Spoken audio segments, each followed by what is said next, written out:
Gold को भारत में एक अलग ही इंपॉर्टेंस दी जाती है, चाहे वो छोटी बचत का हिस्सा हो या बड़ी बचत का। शादियों के टाइम भी गोल्ड ज्वेलरीज का एक अलग ही महत्व होता है और तो और इंटरनेशनल करेंसी के रूप में भी गोल्ड के रिजर्व के हिसाब से यह आकलन किया जाता है कि एक देश की इकोनॉमी कितनी सशक्त है। गोल्ड के भाव में हाल ही में काफी उतार चढ़ाव भी देखा जा रहा है। आपको बता दें, पिछले 6 महीने में सोने की कीमत में 11,000 रुपए प्रति 10 ग्राम का उछाल दर्ज हुआ है। इंटरनेशनल मार्केट में सोना चालू वित्त वर्ष 2024 के आखिरी कारोबारी दिन $2,254 प्रति आउंस पर बंद हुआ। आपको बता दें कि पहली बार सोने में इतनी लंबी छलांग मारी है। भारतीय बाजार में 70,000 के स्तर पर सोना छू चुका है। इसको ऐसे समझते हैं कि 2019 में कोविड के पहले सोना 35,035 रुपए प्रति 10 ग्राम के स्तर पर था। तब से लेकर अब तक गोल्ड के प्राइस में 101.2% की बढ़ोतरी हुई है, यानी 4 साल 9 महीने में 100% से भी ज्यादा के रिटर्न। लेकिन आपके मन में भी ये सवाल होगा कि ऐसा क्यों हुआ, क्योंकि गोल्ड में तो पैसा बढ़ता ही है, बट कोविड के बाद इतनी ज्यादा हाइक। तो आपको बता दें कि इसकी वजह ये थी कि गोल्ड को एक तरह से दूसरी कंट्रीज में इमरजेंसी रिजर्व के तौर पर भी देखा जाता है। कोई भी कंट्री जब किसी संकट में आती है तो सबसे पहले वो अपने गोल्ड रिजर्व को स्ट्रॉन्ग करती है।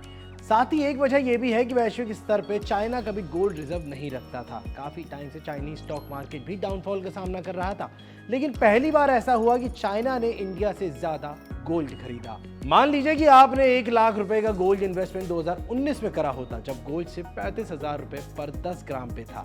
आज की तारीख में आपके पास 2,01,200 रुपए का एक टोटल कॉर्पस मिला होता।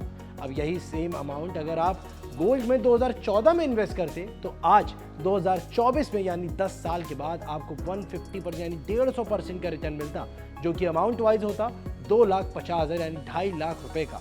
और तो और थोड़ा और आगे बढ़ के अगर आप 5 लाख का निवेश करते तो आज आपके पास 10,06,000 रुपए का एक अच्छा कॉर्पस इकट्ठा होता।